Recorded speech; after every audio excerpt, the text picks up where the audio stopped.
Vamos abrir a Bíblia, então, Mateus capítulo de número 14, versículo 22. E logo ordenou Jesus que os seus discípulos entrassem no barco e fossem adiante para a outra banda, enquanto despedia a multidão. E despedida a multidão, subiu ao monte para orar à parte, e chegando já à tarde, estava ali só. E o barco estava já no meio do mar, açoitado pelas ondas, porque o vento era contrário. Mas à quarta vigília da noite, dirigiu-se Jesus para eles, caminhando por cima do mar, e os discípulos, vendo-o caminhar sobre o mar, assustaram-se, dizendo: é um fantasma, e gritaram com medo. Jesus, porém, lhes falou logo, dizendo: tende bom ânimo, sou eu, não tenho medo. Respondeu-lhe Pedro e disse: Senhor, se és tu, manda-me ir ter contigo por cima das águas. E ele disse: vem. E Pedro, descendo do barco, andou sobre as águas para ir ter com Jesus.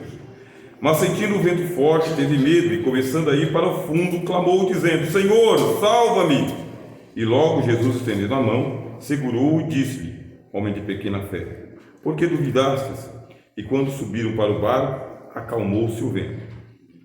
Então, aproximando-se os que estavam no barco, o adoraram, dizendo: és verdadeiramente o Filho de Deus. E tendo passado para a outra banda, chegaram à terra de Genezaré. Amém. Até aqui. Não é um texto desconhecido da igreja, ele é um texto frequentemente anunciado. Vocês já ouviram muitas pregações sobre esse texto, eu acredito. Eu mesmo aceitei o Senhor Jesus em 94 e de lá para cá, ao menos 2 ou 3 vezes por ano, ouço pregações nesse texto. São duas situações em que o Senhor Jesus ele enfrentou a tempestade. Na primeira ele estava dentro do barco, nesta outra ele está fora do barco. Na primeira ele estava dormindo, nessa daqui ele estava em oração. Na primeira era Jesus em um barco com outros barcos perto. Nessa aqui é somente um barco. Então são situações diferentes para nós entendermos bem a palavra de Deus. Jesus, ele tem sempre algo a nos ensinar. Por mais que você já tenha ouvido, preste bem atenção. Por que esta pregação sempre volta? Você já se perguntou isso? Porque é um texto fácil de ser pregado. Bom, é um texto bom de ser pregado, mas não é fácil. Por que essa pregação sempre volta pelo menos 2 ou 3 vezes por ano para a igreja? Ora, é porque nós não aprendemos a lição ainda. Simples. Como professor da rede estadual de ensino, quando eu percebo que os meus alunos eles não entenderam o tema que eu acabei de explicar para eles, eu volto na semana que vem e falo de novo. Volto na semana que vem e falo de novo. Quando termina o bimestre, faço uma avaliação. E na minha avaliação eu percebo que não entenderam a lição. Por isso eu tenho que trazer no outro bimestre de novo. Por quê? Nós temos que trazer esse tema de novo, pelo menos 3 vezes por ano, por 3 pregadores diferentes. As irmãs do círculo de oração pregam, no culto de jovens se prega, no culto de doutrina se prega. E por que nós temos que trazer o tema de novo? Porque não aprendemos a lição direito, ou aprendemos só uma parte da lição. E por mais que venha aqui e a gente pregue o ano inteiro esse mesmo tema, nós ainda não teremos abraçado o texto, entendido o texto, compreendido o texto. Qual que é a missão do pregador e do ensinador? É falar a palavra de Deus, até a gente aprender. Enquanto não aprendermos, a lição volta, e depois nós vamos ser avaliados. E quando é que nós vamos saber se nós aprendemos ou não a lição? Quando nós formos avaliados e aprovados. Se não formos aprovados, aí o Espírito Santo vai dizer: vou pregar de novo. Vou falar mais uma vez, vou usar pessoas diferentes, mas vou falar de novo. Qual que é o grande problema aqui? A falta de fé. A grande falta de fé que a igreja passa, que o crente passa, que as irmãs passam, que o ministério passa, que a adolescência passa. A grande falta de fé, em que momento? No momento da tempestade, no momento da tribulação, no momento da tentação, no momento da grande prova. Isto é, a prova é muito grande para a pequena fé. A tribulação é muito grande para termos uma pequena fé. Significa que, se a prova é grande Se a tribulação é grande, se a dificuldade é grande, se a tentação é grande e você tem fé pequena, você vai afundar nela, vai ser vencido por ela. E não estou brincando com os irmãos e trazendo uma peça de retórica. Nós passamos 2 anos de grande tribulação, não somente nós, a igreja, o mundo todo, não somente aqui no Brasil, no mundo inteiro. E nessa grande tribulação que a igreja passou e o mundo todo passou, muitos sucumbiram na fé, muitos afundaram na fé, não venceram as tentações, sucumbiram às tentações, prova que não aprenderam a lição. Agora, já estamos seguros?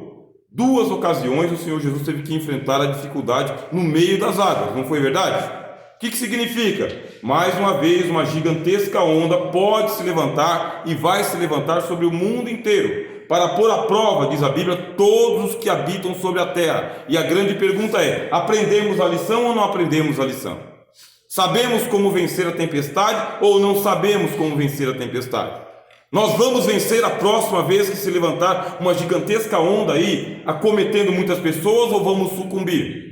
Por que 2 vezes? Porque uma vez Jesus estava no barco, é a primeira parte da lição. A segunda vez Jesus não está no barco. Jesus estando no barco, a tempestade se levantou. Imagina quando ele não está. Meus irmãos e irmãs, não podemos brincar que nós temos fé, nós temos que ter fé. E dependendo da situação que você estiver passando, você vai ter que ter mais fé, meu irmão. Dependendo da crítica que você estiver passando, vai ter que aumentar o grau da fé. É igual panela que vai ferver feijão. Dependendo da quantidade do feijão e da espessura da panela, mais fogo ainda, mais tempo ainda. Ou muita temperatura ou baixa temperatura. Baixa temperatura demora muito para ferver o feijão. E às vezes ele fica cru, fica duro. Não dá para comer, quebra até o dente. Agora, o que nós estamos falando aqui? Numa linguagem bem simples para todos os irmãos e irmãs. Manda o Espírito Santo dizer que nós vamos ter que aumentar o grau de fé que nós já temos para poder enfrentar a grande tempestade que está se levantando no horizonte. Amém? Amém. Bom, nós temos o costume, meus irmãos, de dar muita liberdade para que vocês participem da mensagem. Como professor, a gente gosta que os nossos irmãos participem da mensagem e deem uma resposta, se vocês estão entendendo ou não. A resposta é o amém, assim, glória a Deus. Podem participar. Vamos ver o texto. Está escrito: e logo ordenou Jesus que os seus discípulos entrassem no barco e fossem adiante para a outra banda, enquanto despedia a multidão. Prestem bem atenção. A vida, ela é composta por fases.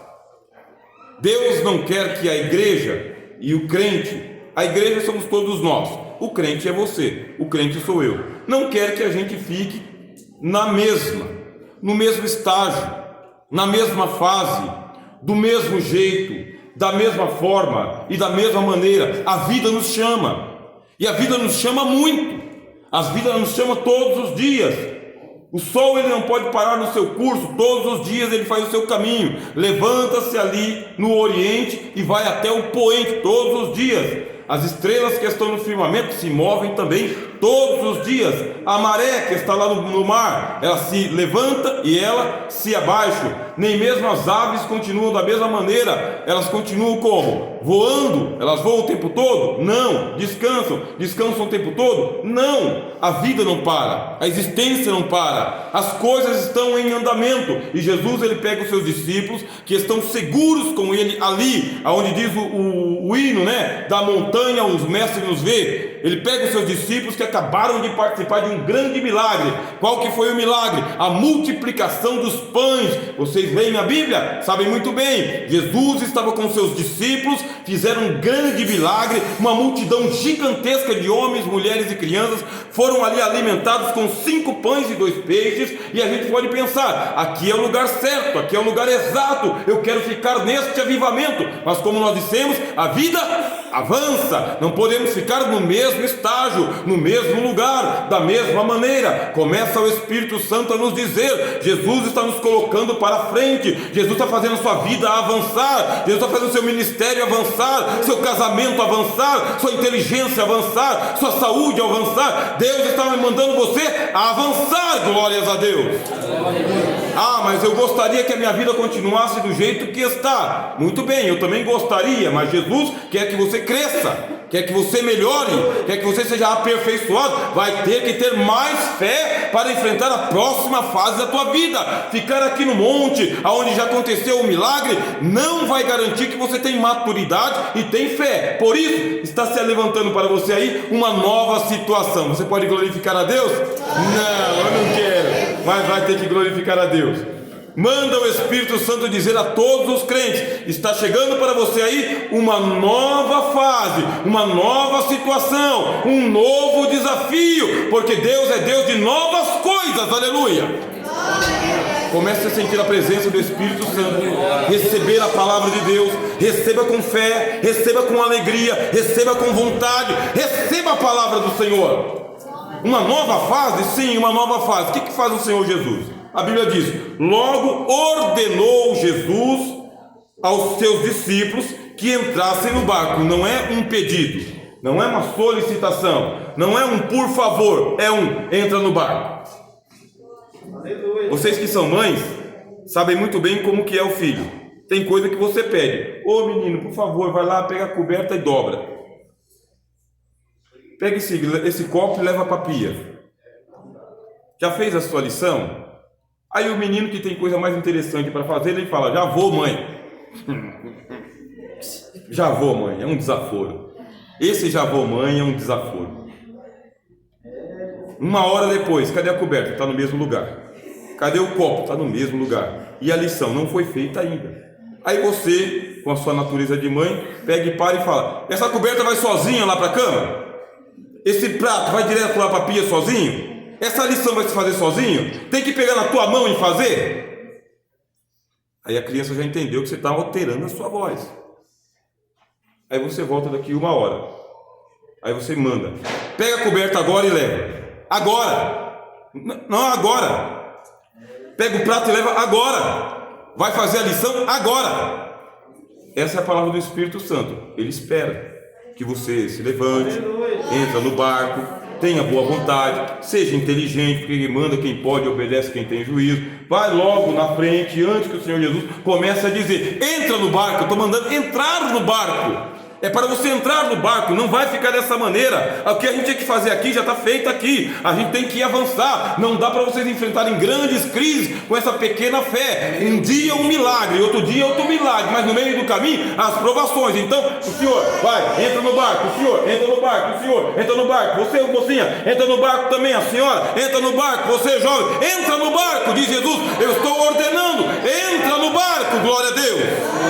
Não é para ficar fora do barco, não é para ficar fora da situação, não é para ficar assistindo à distância, não é para ficar observando para ver o que é que dá. Não, é para você entrar na situação, pegar a sua parte, tomar uma decisão, tomar uma posição de Deus.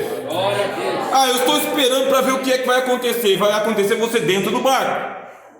Mas aqui estava tão bom, mas não vai ficar por aqui, não. Você vai entrar no barco nesta noite, em nome de Jesus.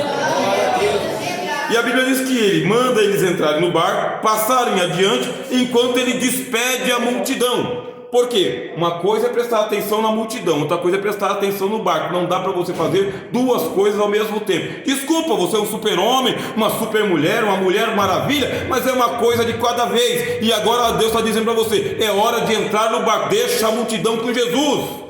Deixa o pessoal que está do lado de fora com Jesus. Deixa o pessoal que está descrente com Jesus. Deixa o pessoal que Jesus está falando lá fora. Mas com você, entra no barco, entra na situação, em nome do Senhor, glória a Deus. Mas eu queria fazer muitas coisas ao mesmo tempo. Não está dando nada certo. Você está puxando muita responsabilidade para você. Você está querendo muita coisa e não está fazendo quase nada. Então faz uma coisa só, e faz bem feito, e faz logo, glória a Deus. Olha o Espírito Santo como fala, hein?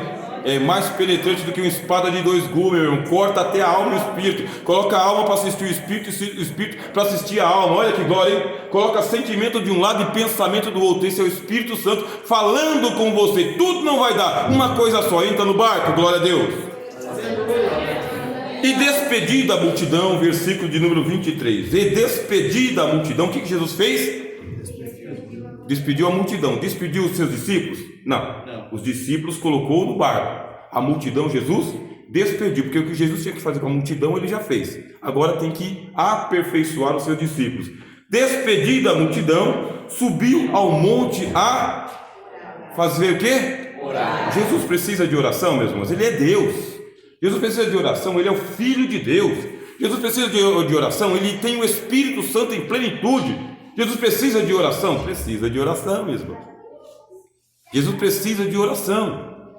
E ele não fica esperando que os outros olhem por ele. Olha o Espírito Santo falando. Ele que é o Filho de Deus, ele que tem o Espírito Santo, ele que tem todo o poder nos céus e na terra, despediu a multidão, colocou os discípulos no barco. E o que Jesus fez? Ele foi ao monte orar. Por que ele foi orar no monte e não foi orar no vale? Porque nós temos que estar mais perto de Deus. E Deus é para cima, não é para baixo. Tem pessoa que quer buscar a Deus, mas fica naquela tristeza, naquela hipocondria, naquele desânimo, meus irmãos, que realmente até os anjos choram de tanta tristeza que a pessoa tem. E ela, quanto mais baixo está, mais baixo vai para ainda mais, vai para o vale, vai lá para o lodo. Não, meu irmão, você quer orar? Então faz o seguinte: levanta a tua cabeça e ora no monte, glória a Deus. Levanta os teus olhos, levanta o teu ânimo, levanta o teu coração. Até Jesus foi no monte orar. Vou falar bem pausadamente, porque pode ser que você está pensando que eu estou cronando uma partida de futebol. Não, estou com calma. Vou falar bem pausadamente.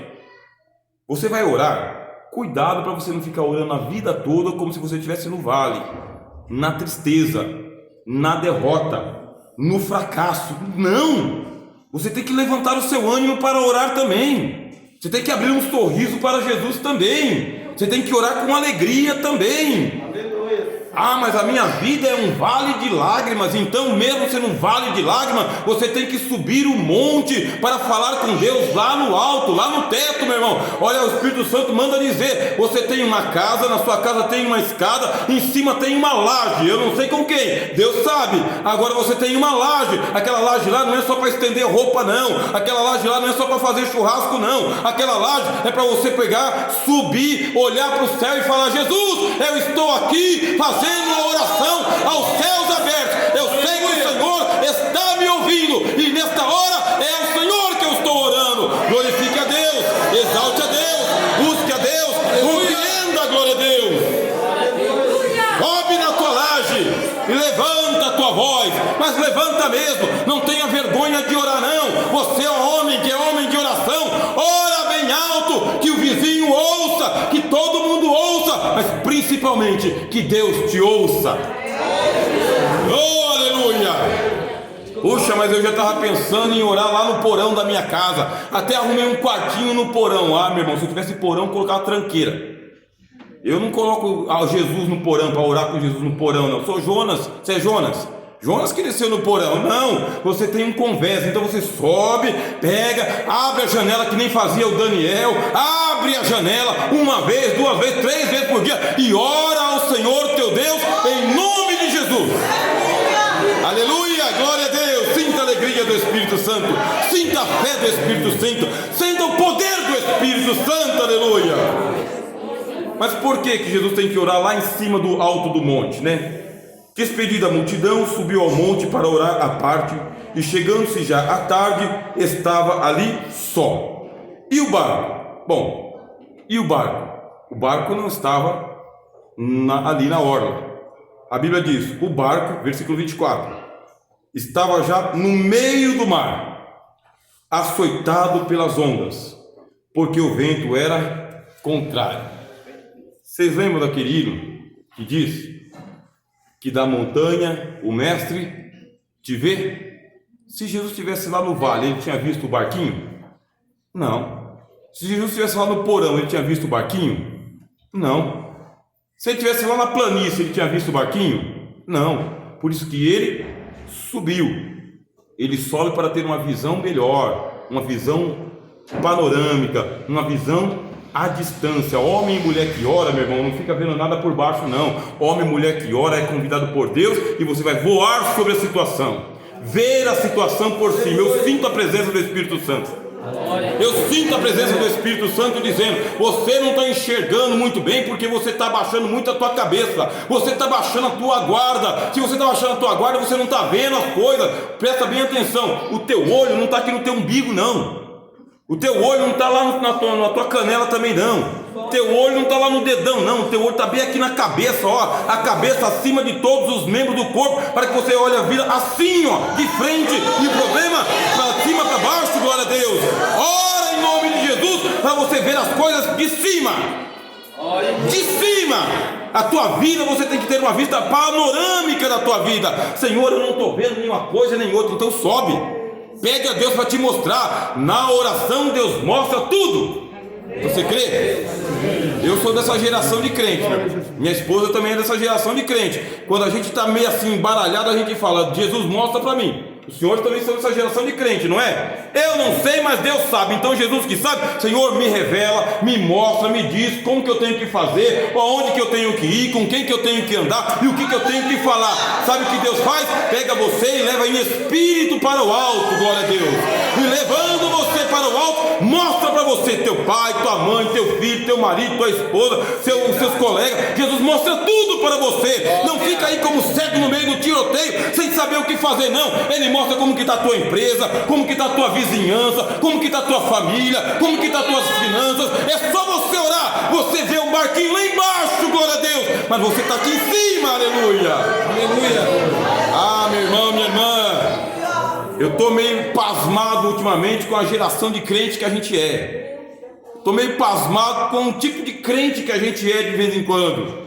É um pessoal meio perdido assim no meio de tudo. Parece que não ouve a palavra de Deus pelo menos 3 vezes por semana. Se você vier na terça-feira, você vai ouvir. Se vier na quinta-feira, vai ouvir. Se vier aqui no domingo pela manhã, vai ouvir. Se vier no domingo à noite, vai vir também. Pelo menos 4 vezes por semana. Aí parece que não ouve ninguém. Parece que ele está vindo aqui o gibi da Mônica. Aí não vai dar. Irmãos, nós não podemos ficar perdidos no meio da nossa situação. Sobe o monte, ora a Deus, peça para Ele te mostrar o que é que está acontecendo na sua vida, na sua casa, na sua vida financeira, na sua nação. Busque ao Senhor com urgência. A Bíblia diz: ele viu que o barco estava no meio do mar, açoitado pelas ondas, porque o vento era contrário, meu irmão. Jesus, ele viu o barco, Jesus, ele viu o mar e ele viu o vento. E o que acontecia? O vento soprava do lado contrário. O Evangelho de João diz que eles não tinham alcançado nem 800 metros. Sabe qual foi o problema? Jesus mandou eles para o meio do mar, mandou eles entrar no meio do barco. Era 6 horas da tarde. 6 horas. 6 horas da tarde. Aí passou a chamada primeira vigília, que é das 6 até as 9 da noite.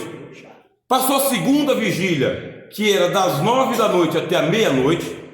Veio a terceira vigília, que era da meia-noite até as 3 da manhã. E aqueles homens experientes, eram pescadores, eram marujos, era gente do mar. Pedro, João, Tiago, tudo gente da pescaria. 800 metros, meu irmão. 800 metros. É um desaforo. A pessoa com tanta experiência, tanta sabedoria, tanto poder, tanto diploma, tanto conhecimento, está navegando naquilo que você mais sabe fazer, só que o vento é contrário. Por isso que Jesus fala: a sua vida tem que andar, você tem que colocar mais força, tem que colocar muque nesse remo aí, porque o vento é contrário. Você não percebe que a sua vida não está progredindo?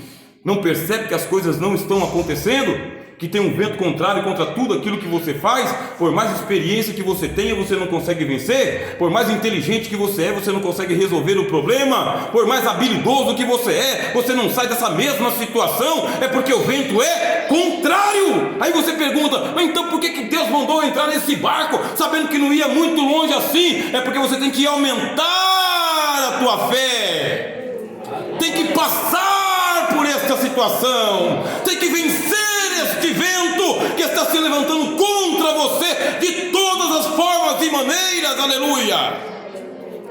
Porque este vento não é só contra você. E aliás, você não está sozinho no barco, tem mais gente com você no barco também, aleluia, com experiência, com inteligência, com vontade. Mas não basta, glória a Deus, mas já remamos bastante, não adiantou. 800 metros, nem 1 quilômetro, já era para eles estarem muito longe. Mas tem coisa que foge da tua mão, Tem coisa que não é da tua habilidade, não é da tua competência, não é das tuas garras que você tem, não é no grito. Eita nós! Ah, mas eu vou ganhar no grito, não vai não. Vou ganhar na ignorância, não vai não. Eu vou na força bruta, não vai não. Porque o vento vai jogar você para baixo, para trás. Aí você fala, tô arrancando os cabelos. Ah, eu já gritei com ele, já gritei com ela, já falei com todo mundo. Não resolve, meu Deus do céu. Precisa de ajuda. Não resolve, precisa de ajuda. Precisa de alguém que é mais forte do que você, mais inteligente que você, mais poderoso do que você. Precisa de ajuda com urgência. Quem é que vai te ajudar? Os irmãos que estão no mesmo barco que você. Você vai conversar com ele, está naquela fé, lá no dedão do pé. Meu Deus do céu. É difícil, meu irmão. Quando eu passo por alguma dificuldade, eu passo por várias dificuldades, a primeira pessoa com quem eu falo é Jesus, a segunda é com a minha esposa. Ah, não dou descanso para o ouvido dela, porque ela tem fé. Eu também tenho a minha fé, mas ela tem a fé dela. Então a gente se ajunta em oração, fé com fé, até a gente ver a luz da manhã, meus irmãos e irmãs. Então você tem alguém que está com você, conversa com quem tem fé, aleluia. Aquele que está sem fé, você tem que dar sua fé para ele. Aí as virgens prudentes falaram, olha, eu não posso dar da minha fé para você, porque se eu dar da minha fé para você, nem você tem, nem eu vou ficar também. Então é o seguinte, vai buscar fé, aleluia. O vento estava soprando, meu irmão, o barco está aí na pique, e a vida não está avançando, mas tem alguém lá em cima, nos céus, assentado à direita de Deus, que intercede por nós. Ele não dorme, ele não tosqueneja, ele guarda, porque ele é o guarda fiel de Israel, aquele que te colocou no barco, aquele que te colocou na vida, aquele que te colocou na prova, é aquele que está intercedendo por você.